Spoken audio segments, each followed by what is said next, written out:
Welcome to film predictor అండి. ఇవాళైతే 'జగన్ నాయక్' నుంచి first look అయితే రావడం అయితే జరిగింది. దీని గురించి చిన్నపాటి డిస్కషన్ అయితే చేసుకుందాం. అండ్ ఈ మూవీ యాక్టర్ వచ్చేసి మనందరికీ తెలిసిందే విజయ్ తలపతి గారు. అండ్ హీరోయిన్ వచ్చేసి మన పూజా అడ్డయ్య గారు అనమాట. అండ్ డైరెక్టర్ వచ్చేసి వినోద్ గారు అనమాట. అండ్ మెయిన్ వచ్చేసి అతను ప్రీవియస్ మూవీస్ చూసుకుంటే 'కాకి' అండ్ ఇలాంటి మంచి మంచి మూవీస్ అయితే తీశారు తను. తన గ్రేట్ మూవీస్ అయితే తీయడం అయితే జరిగింది. అండ్ మెయిన్ వచ్చేస్తే అండ్ ఈ ఫస్ట్ లుక్లో నాకు బాగా నచ్చేసింది ఏంటంటే విజయ్ తలపతి గారు అనమాట.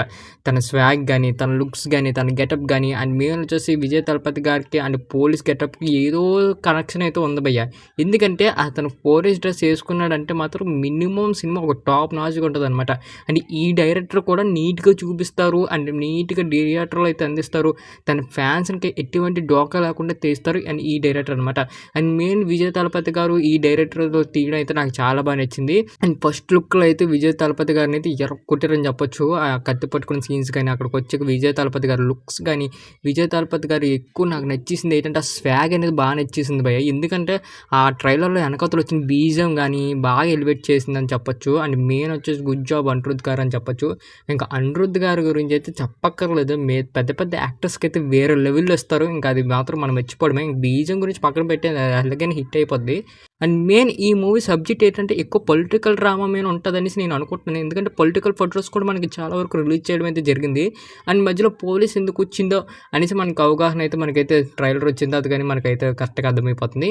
అండ్ మెయిన్ నేను అనుకోవడం ఏంటంటే ఫస్ట్ అంతా మనోడు పొలిటీషియన్లో చేసి చాలా ఎదుర్కొని లేని డబ్బులన్నీ ఎదుర్కొని అండ్ తర్వాత రంగంలో దిగుతాడు, పోలీస్ డ్రెస్ చేసుకుంటాడు అనేసి ఒక చిన్న హోప్ నాలో స్టోరీ అయితే అది వచ్చిందనమాట. అండ్ మనకి టీజర్ కానీ ఇంకా ట్రైలర్ కానీ దింపలేదు. అది దింపిన తర్వాత ఒక అవగాహన అయితే వచ్చేస్తుంది. అండ్ ఈ మూవీ అయితే మనకు వచ్చే సంవత్సరం రిలీజ్ డేట్ పెట్టుకున్నారు. బట్ అది కూడా యాక్యురేట్గా మనకి రిలీజ్ చేస్తారని చెప్పలేము. బట్ అలా అని మనకైతే అనౌన్స్మెంట్ అయితే ఇచ్చారనమాట. అండ్ మెయిన్ ఇందులో బాగా వచ్చేసింది ఏంటంటే ఇందులో ఒక సీన్ అయితే మనకి బాగా పాపులర్ అయింది భయ్య.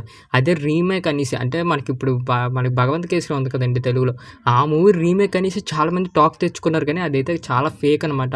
ఎందుకంటే భగవంత్ కేసరిలో ఒక యాక్షన్ సీన్ అనేది తీసుకోవడం అయితే జరిగింది. కానీ సినిమా రీమేక్ అయితే మేము అయితే పెట్టలేదు అనేసి మనకైతే అఫీషియల్గా అయితే అనౌన్స్మెంట్ ఇచ్చారు ఈ టీం అంతా. బట్ అదైతే నిజంగా అయితే వాళ్ళైతే పెట్టలేదన్నమాట. ఒక యాక్షన్ సీక్వెన్స్ తీసుకున్నారు తప్ప మిగతాదంతా అసలు ఆ సినిమా రీమేక్ కాదు, ఇది మా ఓన్ కంటెంట్ అనేసి మనకైతే చెప్పడం అయితే జరిగింది. అండ్ మెయిన్ వచ్చేసి విజయ్ తలపతి గారికి ఇంకో సినిమా రెడీగా ఉంది బ్లాక్ బస్టర్ కట్టడానికి. ఆ ఫ్యాన్స్ అయితే ఇంకా వెయిట్ చేయొచ్చు అనమాట ఒక బ్లాక్ బస్టర్ గురించి. ఎందుకంటే అర్థమైపోతుంది తన లుక్స్ కానీ చాలా బాగా తీశారని చెప్పొచ్చు. అండ్ ఈ సినిమాలో కానీ తన ఎమోషన్ కానీ, యాక్షన్ సీన్స్ కానీ, స్టోరీ కానీ, అక్కడికి వచ్చే పూజ అడ్డయ్య గారి సీన్స్ కానీ ఏదో పెట్టాలని పెట్టకుండా నీట్గా పెట్టుకొని అంటే ఆ డైరెక్టర్ తన మార్క్ కానీ కనబడిందంటే మాత్రం పిచ్చగా ఎంజాయ్ చేయొచ్చు భయ్య థియేటర్లో. అండ్ ఫ్యాన్స్ కూడా పూనకాలు లోడింగ్ అని స్టార్ట్ చేసేచ్చు అని చెప్పచ్చు. అండ్ మెయిన్ ఈ ఫస్ట్ లుక్ అనేది చాలా మందికి ఆకట్టుకుంటుంది. ఎందుకంటే ఆ రగడగా చూపించారు మన హీరోని. అండ్ విజయ్ తలపతి గారికి ఇలాంటి సీక్వెన్సెస్ అంటే ఇలాంటి యాక్షన్ సీక్వెన్సెస్, ఇలాంటి పోలీస్ గెటప్స్ బాగా నొప్పుతాయి భయ్య. ఎందుకంటే తన కట్అవుట్ అలా ఉంటుంది అనమాట. అండ్ నాకైతే చాలా వరకు అయితే నచ్చేసింది ఫస్ట్ లుక్. అండ్ మీలో ఎంతమందికి నచ్చిందో కింద అయితే కామెంట్ చేయండి. ఇంకా ఎవరైనా సబ్స్క్రైబ్ చేసి బెల్ ఐకాన్ మాత్రం ఆన్లో పెట్టుకోండి. చూస్తున్నా కానీ సబ్స్క్రైబ్ చేయట్లేదు, ప్లీజ్ ఆన్ సబ్స్క్రైబ్.